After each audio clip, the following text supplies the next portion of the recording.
My understanding of the timing of this was about a week ago, week and a half ago.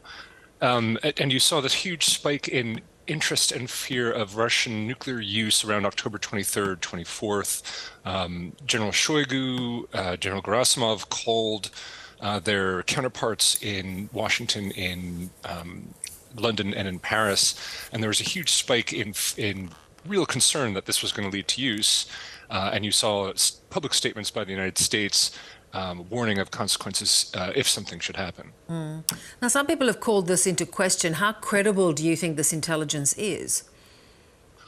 I think it's credible, but this is also the normal job of a military to think out all the options that are on the table. It's very notable that since that announcement, it's been clear that this talk did not reach President Putin, that no one saw any maneuvers by Russian nuclear forces associated with any such strike, and that this may have just been talking about different options, just mothballing some spitballing some ideas, throwing them around just to see, what's possible, what to recommend for the boss. And that's a question because, of course, the boss, Vladimir Putin, has, indicated, he's warned the West that this is a possibility. Given that they are having problems on several fronts, does some form of nuclear option become more probable? I don't think so. I honestly think that for Russia, they've estimated what they think they can do in this crisis, and the use of nuclear weapons would be a bridge too far. It would risk losing India's support. It would risk losing China's support.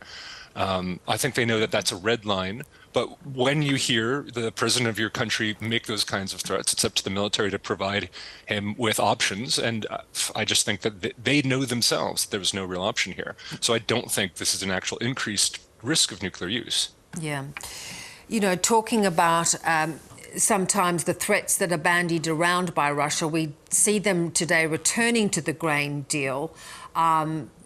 Did the refusal by other countries to stop shipments really call their bluff on this one? That's right. I think with the nuclear threats, I think with the grain deal, I think we've seen this over and over again throughout this conflict, all the way from back in February when the first nuclear threats came out, Putin trying to threaten if we supplied certain weapons or if we did this or if we did that. Every time we've stood up to Putin, he's backed back down again. And in this case, critically, I think the role of Turkey was very important here. He can't afford to irritate Turkey either. And so we know when his threats are going too far, and we have to be able to stand up without fear. Yeah. It's interesting, though, because he's now accepting weapons from North Korea, we understand. He's certainly accepted weapons from Russia. Is this another indication of how depleted Russian munition stockpiles are?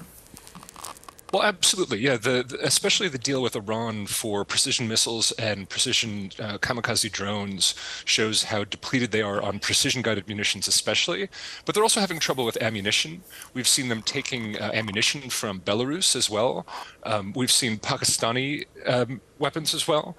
On both sides, actually. So I think Russia is having a trouble with artillery in particular, but precision-guided munitions, missiles especially. Yeah. What we are seeing, though, is constant bombardment on the infrastructure of Ukraine, and winter is fast approaching. They've made so many inroads, Ukraine, but how can this start undermining that capacity to continue? Well, I would say that both militaries are pretty good at winter fighting. I mean, I do think there'll be a relative lull, and it is very difficult to have really large-scale advances when the roads become more difficult to pass, when it's rainy, when, if it doesn't have a hard freeze, then it's going to be very difficult to do field crossings and the like. So you may see a lull in hard fighting, but I think Ukraine has shown throughout this conflict that they innovate.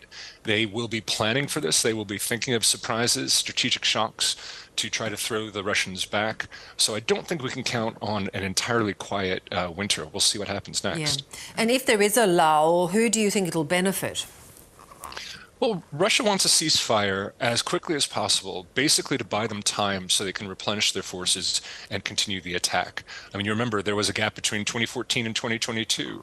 Any ceasefire for the Russians is just time to build up their troops, build up ammunition supplies, and, possibly to learn lessons and to do better next time. So I think Ukraine wants to keep the battlefield moving. They want to keep the fight going because every inch they advance is another inch of their own soil that's liberated and another potential to stop something horrible happening to their people in the villages that are under Russian control. Indeed. William, always good to have you on. Thank you so much. Thank you, Beth.